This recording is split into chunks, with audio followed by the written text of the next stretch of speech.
Well, Gutekunst just continues to play the NFC North like a fiddle, and the Green Bay Packers get a blast of fantastic news, not just for themselves, but the dumpster fire that is burning in Indiana and also in Minnesota. We're talking all about it on this channel. If you're new here, I'm Ben. I'm a diehard Broncos fan, but my NFC team has always been the Green Bay Packers. My family lived in Janesville when I was growing up, went there all the time, and also cannot stand the Lions or the Bears or the Vikings. So we got to talk all about the great news, starting off here with the fact that the Packers went out and made a great move here. One of their first moves of free agency is keeping one of their own. And we know Gutekunst has done a fantastic job of identifying talent and locking it down. And I think this is going to be one of those deals that ages like a Kraft single. Like it's just going to age perfectly. I don't know if Kraft singles age well, but age like cheese, like wine. I'm not sure here, but here's the deal. Chris Brooks coming back to the Green Bay Packers on a criminally low deal. This is almost highway robbery for the type of player you're going to get. We're going to look at some highlights that back that up here.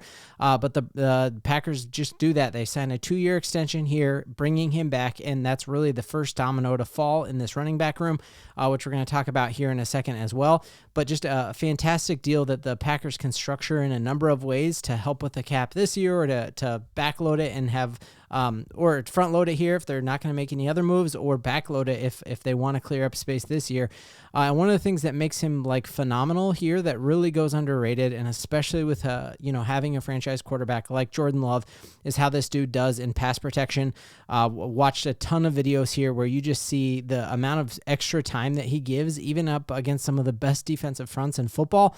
There's actually a really cool piece of content I was watching on how like he was really one of the players of the game in this win against the New York Giants. And again, you're just seeing a crazy nimble running back who can step up and take any blitzing linebacker, who can step up and even help off edges and with chips and stuff like that. So you're seeing Jordan Love have the time he needs to connect downfield and just plays phenomenal. And this is not new to his career.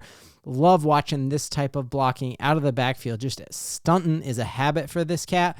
I'm telling you that I would love to have a player like this on the Broncos who can step up in pass protection like that. One of the craziest stats for him in his pass protection is that he has yet to allow a sack on Jordan Love when he's in there as a pass pro. And you know that when he's in there, a lot of times that is what the Packers are going to be doing. And so it makes it even more impressive. There are not a lot of running backs who are able to just step up and just stunt a guy just like that. And it's not just like he's like an offensive line running back. He actually is phenomenal with the ball in space. And we've got a massive highlight reel of him just kind of being that pass catcher out of the backfield and actually being a very nice little 1-2 punch there with anyone else that you put him up against. And so to have him, you're talking $4 million for 2 seasons, you got to be signed up for that. That's a phenomenal move here, that having this like little safety valve here for Jordan Love, this is phenomenal for the Packers offense, and this is going to pay dividends. Again, this is not a one-time thing. This was all season long, having that type of talent. A really, really good move for the Packers to do that, and I cannot wait to see how these other running back moves fall. Does Jacobs actually hit free agency? Do the Packers go and make the move we all want them to do? Make sure you're subbed to this channel so you don't miss it. In addition to it just being a great move because he's good and the Packers need him, the Detroit Lions actually were jonesing for him to be the replacement to David Montgomery, which tells you, what does the rest of the NFL think of Chris Brooks? Well, they like him because Dan Campbell wanted him. And so you're seeing their version of the Acme Packme company putting out this exact article saying, oh, the Packers signing this dude means that we can't. So you're not only helping out the Green Bay Packers, you are hurting the Detroit Lions. That's also great news. Like David Montgomery and Gibbs, that was one of the best backfields in football, and the Packers no longer have to face that twice a season. So that is a phenomenal move. In addition to that, one of the things that we're seeing is that there's a lot of folks kind of doom and glooming it. And I don't know, it's like when the Packers are predicted to win the North next season, it's easy to try to pile on and make them, fall down. So I saw this article pop up on my feed.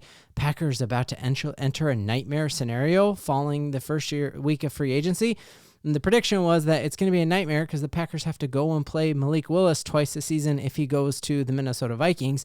And what I will say to you is that if Malik Willis ends up being a Minnesota Viking, no team, no coach will know how to scheme for him better than the Green Bay Packers. So I don't think that's a nightmare scenario. And in addition, if he ends up getting that type of deal, we're talking about a free 3rd-round draft pick for Malik Willis when it comes to compensatory picks. And truly, this next upcoming draft with all of the compensatory picks for the Packers is going to be even better than I thought, because it is looking like there's a real situation where the Packers end up with 2/3 and 2 4th-round compensatory picks, and we've seen how great teams like the San Francisco 49ers have actually leveraged those compensatory picks to keep that championship team like skidding. So I think that's just a really good piece of news here. Now, the other great news here, you just can't look past it, is that while the Green Bay Packers are making smart moves and everybody's picking them to win the NFC North, we have absolute dumpster fires everywhere else. Chicago Bears can't even stay in Chicago, and nobody wants to play for Ben Johnson. And this is exactly what we've seen from afar, that Ben Johnson seems like, oh, rah, and everybody loves him, but secretly you start to see that there's something else there, and that he is not the player's coach that everybody thinks he is. And now the Chicago Bears are in a absolute world of hurt as a guy that they just gave the bag to, made one of the highest paid centers in all of football, got the biggest deal of last year's offseason. Their center, the guy that Caleb Williams calls the Hulk and said is the brains of it all. He's not just he's the Hulk, so he's a monster, and then he's brilliant, and he calls out protections and tells the Bears offensive line what to do and how to try to scheme up for Micah Parsons. Well, guess what? You can't. Well, he retires out of the blue at 27 years old. Phenomenal news for the Packers. Tells you a lot about what is actually happening in Chicago and what do those players actually think about Ben Johnson and playing for him. I would be very hard pressed to think that anyone playing for LaFleur is just going to retire 2 days before NFL free agency opens up. This is a great news. And in addition to that, we're looking at really since the season ended and the Bears did their victory lap and wore their cheese grater hats at Soldier Field, they have now lost 40% of that offensive line. And we know, we have the receipts of how does Caleb Williams play without a good offensive line. 2 seasons ago, he was the most sacked quarterback in football. And now their starting left tackle got injured in that game where they beat us because our kicker could not hit a kick to save his life. And now they lost their starting center. And so things are crumbling inside of Chicago. And you're even seeing their offensive line coach coming out and admitting yeah, we're in big trouble because we need a new left tackle and now we need a starting center. Oh yeah. And somehow they're going to make a huge package put together to go out and get Max Crosby, or they're going to drastically overpay for a Trey Hendrickson. Meanwhile, the Green Bay Packers are sitting here yeah, we're about to win the NFC North because the Bears are not going to be good. And it gets even better because the Minnesota Vikings, who we saw last year were not good, have basically told the entire NFL they're moving on from J.J. McCarthy. That's great. We know that they spent a highly coveted first-round draft pick, and they just flushed that down the toilet. They will get little to no return for him. And then the latest rumor is that Kyler Murray, the very small in stature, don't want to get this video taken off YouTube, the very small in stature Kyler Murray, who is a me-first guy, who the Arizona Cardinals had to put on a limit when it comes to how much film he watched. And all of his coaches say, this dude's not about football. He is the one who is most rumored to go and join the Minnesota Vikings. So not only do they flush that first-round draft pick down the toilet for JJ, they're going to have a me-first guy in there who I just do not see working here.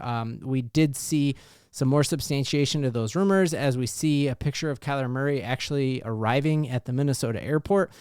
Here he is trying to get the attention of anyone behind the line. Hey, I'm here, guys. But that's phenomenal. We know the Vikings are in a world of hurt when it comes to their cap, and that is before going out and giving big money to a Kyler Murray. So any way you slice and dice it, the Packers just out here playing the NFC North like an absolute fiddle, and the Bears are getting worse. The Vikings are getting worse. The Detroit Lions are losing their two-headed monster in the backfield, and they've got a statue playing quarterback. Y'all, the Green Bay Packers are going to win the NFC North. You can take that to the bank. Go, Pack, go.